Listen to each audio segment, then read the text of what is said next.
afternoon, 16th of April 2022, and some of this is more or less spur of the moment or just off the cuff, shall we say. Just was looking at a program. I'm going to provide a link to it. It's about a 1 hour program, but still it's covering a subject that I'm interested in, and I guess you could say that subject is called remote viewing. You might have heard of it, some of you would have heard of it, or you would have heard of the term ESP, which has been around forever, you might say. And people formerly would criticise it, poo-hoo, say, oh, it's nonsense and everything else. And since that time, let's say, it's been proven scientifically and really good scientific data that it's a true, a completely genuine thing that is unexplainable, but people can do what they call remote viewing. Now, I should explain a few things briefly as I reasonably can, because it's going to serve like a, I guess, an introduction to this program. Now, I'm not sure exactly when it was made, but it was indicating there the person interviewing this a physicist by the name of Russell Targ. He's at that time was about to turn 88 years of age, so boy, that's getting on. But anyway, I read books by him, and I read a couple of books on the subject of remote viewing, and I'm convinced that it's quite legitimate and so on. And now some of my friends and family, actually, I guess you could say, very, very skeptical and scoff at the other subject that I'm interested in, which is, well, UFOs, aliens, life in the universe. Call it what you will. I call it that's God's universe, and He filled it with life. Now, you could argue to and fro on all of that. You could argue for or against evolution on these things, but I would argue against it in the sense that you couldn't have revolution without God, because the chances of things that from nothing, you can't get nothing from nothing, in other words. But what it is, what I'm getting at there is that if life exists in other places, I know they exist in millions, if not billions of other places, it wouldn't develop into intelligent beings just coincidentally across the whole of the universe. And as I often put it, even things like eyes, you know, how many birds, fish and animals, species have got eyes? Well, millions of them. Not just the sheer number of the actual animals, but the number of species. So is somebody suggesting that all of those different species evolved eyes to suit that particular creature, whether you're talking about a snail or a whale, quite literally, or a dog or a human being or any other creature? But anyway, that's only part of what I'm getting on with, because some of those family and friends, as I say, that just completely reject the concept of intelligent life throughout the universe, and I keep saying it in that regard, missing out on something, because they think, oh, there's not enough evidence. Okay, there's cases of people seeing these craft, and there's people like this one that's now been examined for years and known that an admission that they're real is this so-called tic-tac UFOs and so on. We're not talking about tic-tac, by the way. We ain't talking about the shape, incidentally, on that subject. The craft themselves are about the size of a 737, but that's not what the subject I'm specifically getting at right now. It's remote viewing. Now you think, well, what is the connection? How do you see a connection? Well, there is a connection. And by that, I mean I'll give you a few examples of the remote viewing, and then you could think it through, and you could probably be best to watch the actual interview and so on, and hear the stories and the facts that are outlined in that interview. It talks about Pat Price, who died way back in 1975. Even his death is a great mystery. Might have been murder, and he might have foretold his own death, because he said at the time he just rang people up. He rang relatives, he rang friends, and he talked to them and said, I'm going away, and I think he's going to Las Vegas and that, which was nothing, you might say, but he said things in such a way that it was like a final goodbye, and people thought that was strange. His tone of voice and what he was saying, and lo and behold, the person he's died. But he had some remote viewing episodes in his life, and he's not alone. There were many others that no doubt will be discussed. But he was a police, I'm sure it was him, he was a police chief at the time when that heiress, Patty Hearst, was kidnapped, and she was Randolph Hearst's daughter. He was a billionaire, a newspaper tycoon, and owned a whole bunch of newspapers. And Pat Price was, as I said, in the police, and he said at the time, he went into, like, I guess they go into a trance, I'll put it that way. He went into a trance, you get a vision. Now anyone, even Christians will tell you about visions, and they're real, and they've happened throughout time, since biblical times and beyond.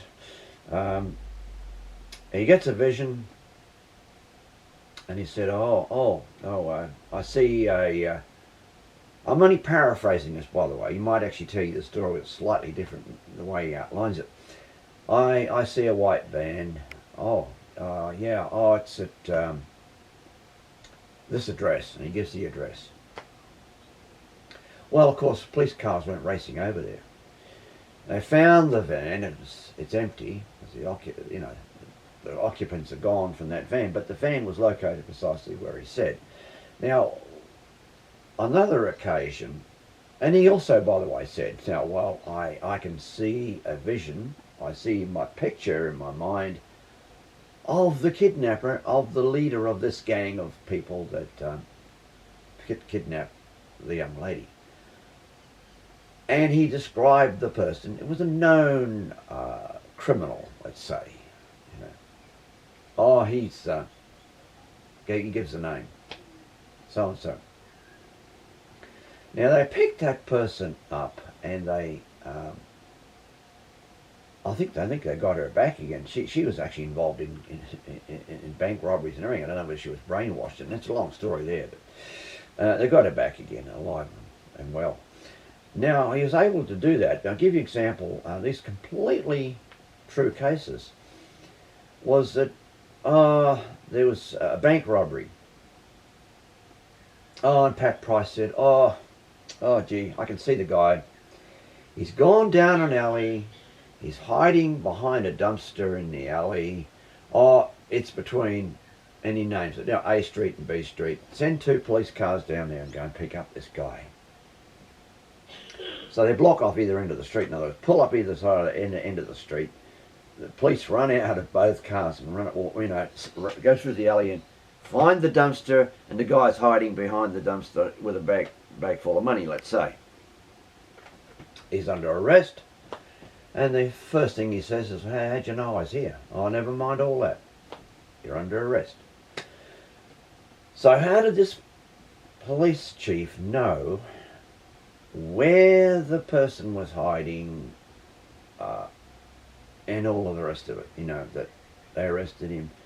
And this goes on to a lot more cases like that, and I've seen plenty of even tutorial on how to do remote viewing. They say it's possible for anybody to do remote viewing, but there are certain things you can learn about it, how to affect it, in other words. But I recommend that people interested in the subject view the program. But as I said, leading on to the subject, as I said, of aliens and everything else, if you think, he's only trying to make a point about aliens, well, in a way, but if remote viewers, I'll just put the, there was another case, by the way, I'll give you an example. Russia was doing this sort of thing, and then the Americans decided to attempt to. In those days, they didn't have any more. I don't think they even had the U-2 spy plane. They might have. And they certainly didn't have the satellites and things that they have today. And they thought they'd use people out there claimed to be remote viewers. Let's see if we can find them. And they did scientific, I mean really powerful scientific experiments to find these people and how accurate they were and so on. So one, that's right, one of these guys, it wasn't Hal, it was another person, absolutely brilliant in his remote viewing. And they did experiments, and so they're called double blind. In other words, they say, well, I'll tell you what we'll do. We'll have 4 drivers. We'll have 4 people come in at random, pick up 4 envelopes, unmarked envelopes in an office. Go downstairs, go to your car with the driver, open up the envelope and find the address to go and hide in. And they did all that, and 3 out of the 4 got there fairly quickly. The 4th one, the guy thought, there's nothing to this remote viewing, and I'll drive here and I'll drive there. And he did a few left and rights and around the block, and he did all sorts of mucking around. He wasn't going in a direct line to where he was supposed to be at the address. Well, the guy doing this remote viewing was getting tired of it. No, I can't. I've got 3 out. I've named the 3 out of the 4. I've had enough of this. Let's go for a cup of coffee and etc. Oh, by the way, I already know where the guy's going. He's going to be at, and he gives all the address details. He's got the warehouse, and it's got a water feature, and it's got concrete here and there, and it's got an unusual metal structure. It's like a bridge. Anyway, that's literally what occurred. So they proved beyond a shadow of a doubt that this works. So do have a look at that, and it opens your mind a bit if you look at the subject. But as I said, one of the people doing the remote viewing said, I want something a bit more of a challenge. And I said, oh, well, okay. We'll just do everything can you do it by coordinates? We'll work out so many degrees north and so many degrees west. Yeah, I can do it that way. And they already had pre-arranged, worked out places to tell the guy, all right, now go in your mind to these locations and describe them. So, of course, he goes into a trance and he's thinking, clears his mind. He says, well, so many degrees north and so many degrees west. Oh, I said, I see a big forest, and I'm over, and it looks like Russia, flying over this in his mind. I see a house. Oh, I'm going in the house to have a look. And he sees inside the house, and it's got various things in the home. He describes the interior and so on, and he says, that's okay. Well, they didn't tell him at that time. That was Khrushchev's country house outside of Moscow. So then they said, oh, we'll give you another coordinate, and it was off Newfoundland in Canada. It was, go to that location and tell us what you see. And he did, and he said, oh, I see a submarine. And they go, okay. Oh, he says, by the way, it's not one of ours, not American. Oh, they go, yeah, because they've been very suspicious that Russian submarines were patrolling off the coast there. And he said, oh, by the way, something's in the way of it. And I said, what do you mean is in the way of it? Like a big, disc-shaped thing is in between the submarine and the surface of the water. What? Oh, you mean something like a flying saucer or whatever? Ha ha. He said, yeah. And it rose off out of there and it's gone. I said, well, gee, that's interesting. It was all written down, it's all recorded. Then they gave him another coordinate. Now, a lot of people would say, oh, this is nonsense, but it's all written down from all those many, many years ago. Well, here's another coordinate. And he goes, oh, yeah, I see big mountains. It's red soil. We're right in the desert, but it's out in the out. Well, we call it the outback in Australia.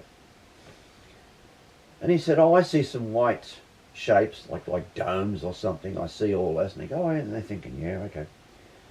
Oh, I'm going to go and look at that. And he says, below that, there's tunnels. There's and I see aliens walking around the tunnel. Of course, they're thinking, whoa, man, that's... You've lost it, you know. Well, would you believe, of course, you'd think straight away, anyone I address this to, would think, oh, yeah, I bet they can go out there and find it, whether it's true. Now, they're not allowed there. It's Pine Gap is the place in Central Australia, south of Alice Springs. You just cannot go there. You have to make an appointment. Top government officials and things might be able to visit the place occasionally, and it's so large and it's so full of Americans that they drive their car on the right-hand side of the road, by the way, instead of the left. Because they use American cars in the base. So we can't confirm whether there are tunnels under there, and can't confirm whether there are an alien base, because if you ask them, anyone interviewed the management of the base, they'd say, oh, don't be so stupid. No, there's no such thing around here. Of course there isn't, because they don't know. But I'm just dropping that in as a fact that it's not made up. That was what was revealed. So that is why I am so interested in the remote viewing, because if you were right about, say, a Russian base in Siberia, like Russell Tartt was talking about, and you were right about Khrushchev's house, and you were right about the submarines off the coast of Canada, why would you be wrong about any alien base or tunnels? My logic tells me you wouldn't be wrong. So I just throw all that in there into the mix, shall we say, but I'm urging people to say, well, let's have a look at this and make our own mind up on this subject, because I know some wild stuff there, but it's a case of what if that is right? And then we get further into it. I'm not going to go right into the subject right now because there's plenty to go and cover, but I just wanted to touch on the subjects, touch on the remote viewing, because that's what the program's about. So do enjoy it. It's long, but I hope those people who view the interview get a lot of benefit from it, and realise the importance of the subject and the reality of what it's discussing. So without further ado, thanks for viewing, and have a look at the program, and maybe put some comments to me. I might send it out as an email initially, or I might put it out online or something and put the link on there as well. So thanks very much for viewing.